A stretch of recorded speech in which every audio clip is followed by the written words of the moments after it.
Hello, and welcome to the Giving Voice to Depression podcast. We are your co-hosts, Bridget and Terry. This episode is presented by Mental Health America of Wisconsin. Each week, through intimate, candid conversations with guests, we explore different perspectives on and experiences of depression. We keep it real because the illness is real. We keep it hopeful because there truly is hope, in spite of what depression tells you. We are not experts or therapists. We are sisters and best friends who live with depression and have interviewed hundreds of other people who do as well. We've learned that hearing others speak openly and without shame about their experiences makes it easier to believe depression is a common and treatable illness, not a personal failing. You are far from alone. Hello, Bridget. Hi, Terry. So just about every episode, we make the point that recovery from depression's darkness is possible. And every time we say it, we know there are people thinking, no, it's not, or not for me. How do we know that? Because we remember thinking it ourselves when we were in it. Today's guest, Renee, has worked relentlessly to recover from both her depression and what she believes caused, or at least heavily influenced it, a major early childhood trauma. The acronym ACEs, A-C-E-S, is commonly used now. It stands for Adverse Childhood Experiences. We're quoting the Center of Disease Control and Prevention, or CDC's definition. ACEs are potentially traumatic events that occur in childhood, 0 to 17 years, such as experiencing violence, abuse, or neglect, witnessing violence in the home, or having a family member attempt or die by suicide. Also included are aspects of the child's environment that can undermine their sense of safety, stability, and bonding, such as growing up in a household with substance abuse, mental health problems, or instability due to parental separation, or the incarceration of a parent, sibling, or other member of the household. Adverse childhood experiences have been linked to risky health behaviors, chronic health conditions, low life potential, and early death. We believe that no conversation about depression is informed if it does not include and acknowledge the long-lasting negative impact of ACEs. That said, here is Renee with a powerful message to never give up on yourself or on finding a source of help and recovery that works for you. All right. Well, my relationship with depression is very complicated. I have a family history of mental illness that affected my paternal grandmother and 3 biological aunts and or uncles that have died from suicide. Renee describes herself as a troubled child. She was hospitalized in grade school when her self-harming was mistaken for a suicide attempt. Now that I look back on it, it was really important to me because at least there I felt that I could cry and that I was around people that were feeling the same way as me, the same age as me. It let me know that I wasn't alone in feeling like that. But it wasn't enough to help long term. Neither was any of the talk therapy she tried.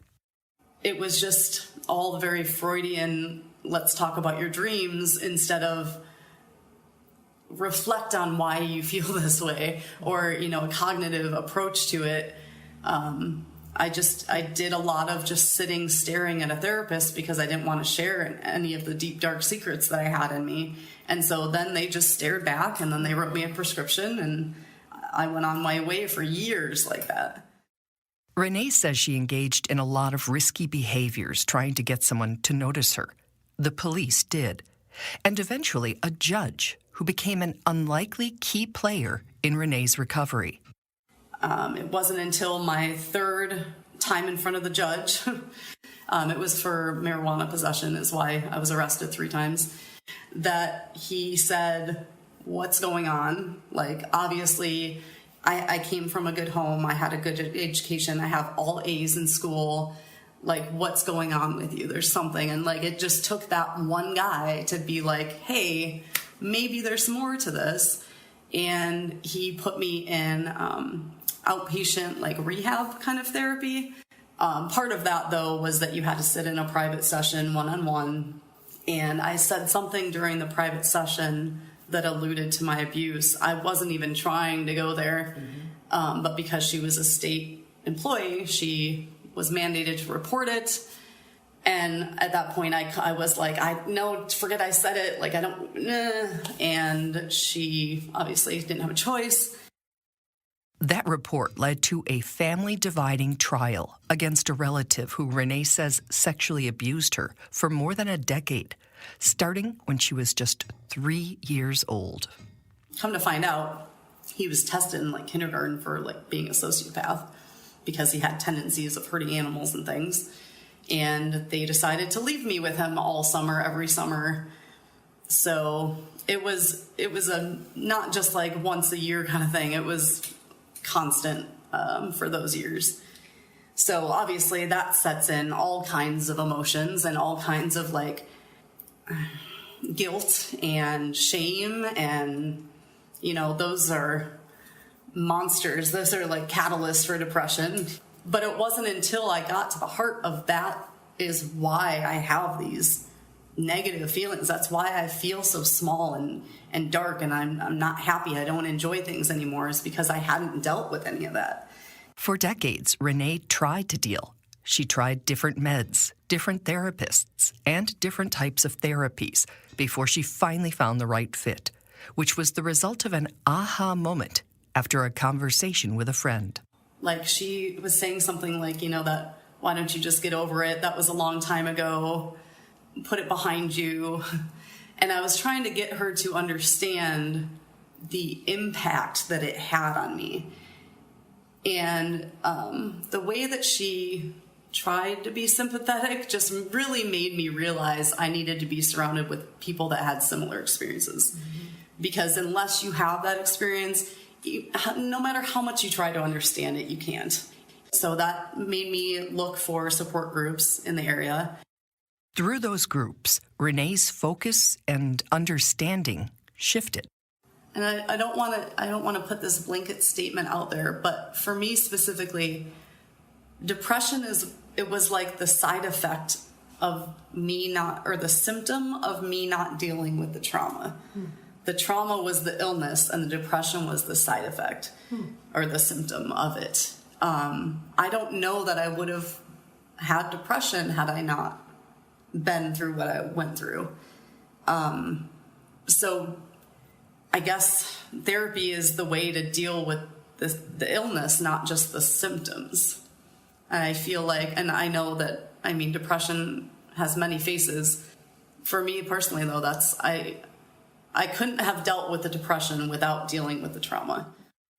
The THERE Renee's about to reference is a local organization that provides support and education for sexual abuse survivors. And I called there, and I mean, that was a really scary first step to take. I mean, it's a scary process to go through, to like touch it at all. You know, a lot of survivors completely detach that part of themselves, and to like decide to voluntarily go back and open this crazy, scary door that you've mentally blocked is terrifying. But once I got there and I started some individual therapy, and then the group therapy is enormous, because as this podcast, I'm sure, does for people, it lets you know that there's other people that feel the exact same way as me. And even if their stories are different, you know, it's the emotions and the heart of it that is very similar. And to just have somebody validate you in that way, that like, I'm not crazy. It's not that I'm just taking this too hard. It's like, this is a real thing that causes a real impact and real devastation. Another thing that has helped Renee find herself is art therapy, which was a real stretch for a person who never considered herself creative. It doesn't have to be art. You don't have to like think, oh, well, I have to frame this and put this on the wall. It's just an expression of color and feeling it. You know, like my first project that my therapist gave me was to take a poster board and outside or somewhere that you don't mind getting messy, take eggs and dip them in paint and throw them at the poster board. And it was so like just that motion of throwing something and then having it explode into color on a page, and just the splats that it made. Like, it was very abstract, and obviously you can play with what colors you use and everything. And you don't want to hang this on your wall because the egg molds. I tried. It's gross. But yeah, just that, being able to express yourself with something other than a therapist sitting in front of you expecting you to like eloquently say something. Right. Just flat. Now, Renee is a walking advertisement for group and art therapies, where she's learned a lot of coping skills, which she says empower her to feel more in control of her emotions and consequently less depressed. A lot of the exercises they did, I had this tendency to think that they were silly. Like, they would, for instance, they gave us a picture of a house and they wanted us to draw like where the people in our lives fit into this house. And to me, I'm like, what am I, in elementary school? This is dumb. But the insight that it brought me, if I just let myself do it instead of judging the exercise, just do it and see what happens. And the things that came up that I never even thought about in that way, it was just, every exercise was just enlightening in its own way. And then, you would take what you learned from that session and then talk to your individual therapist about it and further work on things that really came up for you or, triggered you. Or working on triggers is a huge part of this therapy. Being able to recognize your triggers is a huge first step. If you are like getting attacked by something and you don't know what it is, of course it's going to seem chaotic. But if you're like, oh, well, it's this, I know how to deal with this monster. And then just having those skills has been huge. And Renee learned they're not just her monsters, and that she can lean on other group members for help, support, and understanding. The value of peer support. Group therapy is definitely, for sexual trauma, I feel like it is the only thing that has worked for me. Mm-hmm. And if anybody listening to this is struggling with that and you think it sounds scary and like, oh, that sounds dumb or whatever, it's not. It's so supportive, and just having someone to, when I feel triggered, to text and be like, hey, I feel this way. And instead of having to explain everything of like why I feel this way or blah, blah, blah, blah, blah, it's just, they just say, I know, I'm sorry. You want to hang out? They already get it to that point. And then it's just a sharing and getting it off your chest and just saying it out loud. The disclosure part of group, you can share as much or as little as you want, but just saying it out loud to someone that nothing's going to happen. You're not going to have to go to trial afterward. You're just going to have supportive people around you to just hear you. Having found support, Renee is now in a place to offer it. And it's all because I finally found the therapy that works for me. And it's not cookie cutter. It's not going to work for everybody. Art therapy to some people sounds like a nightmare, or maybe they are artistic, so they're like, well, that's dumb, I do that every day. Maybe something more factual is for that person then. Even though it sounds like, yeah, that's not for me, that's somebody else, I am living proof. I used to be that person and thought that I was just stuck in that well forever and it was never going to get better. And now I see how other people react to anxiety and depression, and I just think like, man, that used to be me. And my mental attitude is just so different. It's like I'm a different person. And while you're on that frustrating, disheartening search for what works for you, be gentle with yourself. Your depression is an illness that is not your fault. Another part of remembering when I was depressed, heavily depressed, just that whole shame of it. If you're listening to this, I don't want you to feel like there's anything wrong with how you feel.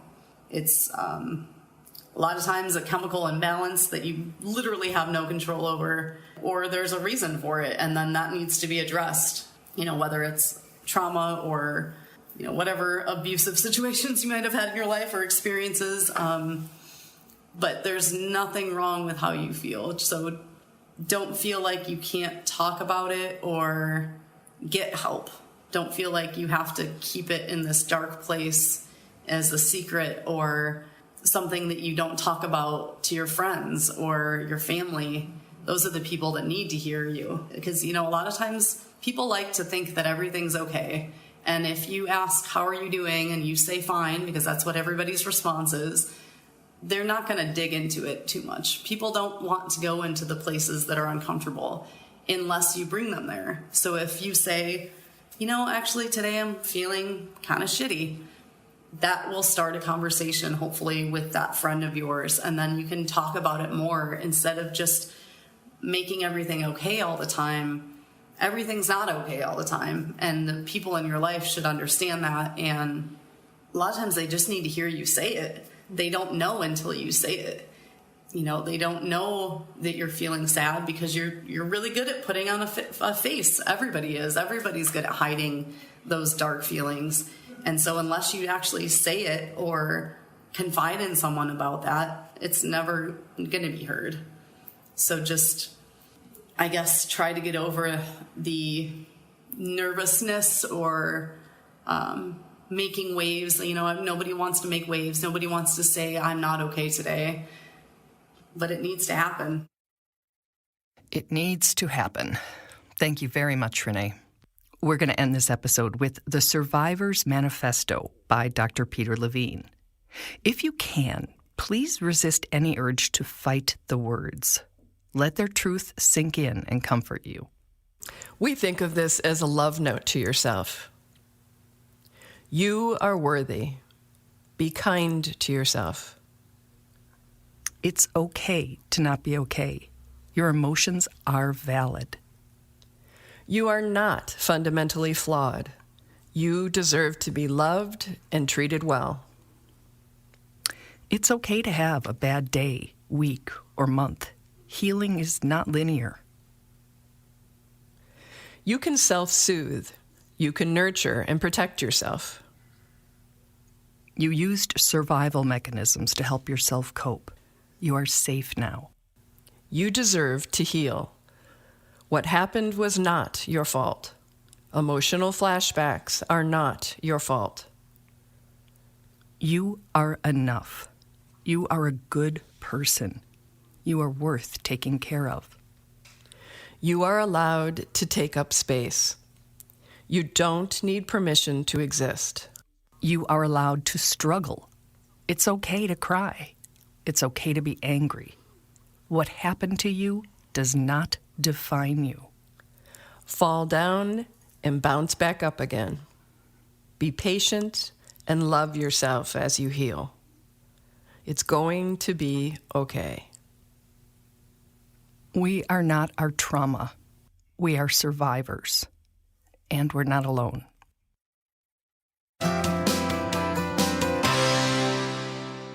We truly hope that our podcast brings a little more understanding, helps you better articulate your experience of depression, or better understand how to support someone else's. We invite you to join us for daily posts on the Giving Voice to Depression Facebook page and on Twitter and Instagram at Voice Depression. It is a comfort to be among fellow travelers on depression's dark road. And remember, if you're struggling, speak up. If someone else is, listen up.